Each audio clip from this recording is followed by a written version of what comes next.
Hello guys and welcome back into a new brand video. In this tutorial, I'm going to show you how to add custom field in WooCommerce product page. So make sure to watch the video to the end and follow these simple steps. So first, make sure that you are in the admin panel and then we will need simply to go to the products. So basically, it depends first on which version that you are using of WooCommerce. But if you are using the latest versions, you will find the products custom field that will be added in the products. So here, after clicking on products, we will be redirected to the products page. And here we will find screen options. So basically here there is these columns that are stock price, etc. And basically you might find a custom field item.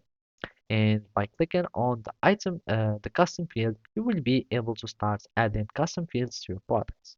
Since I'm using an older version of WooCommerce, the option remaining is just to go simply in the add some plugins that would do or that would add this feature. So here in plugins, I'm just going to click on add new plugin and basically I'm just going to search for the custom field keyword and we will have as search result many uh, plugins that will do the work.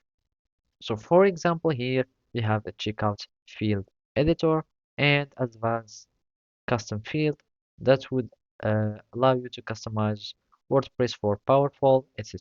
So what we want is a product add-ons. So as you can see, there is this product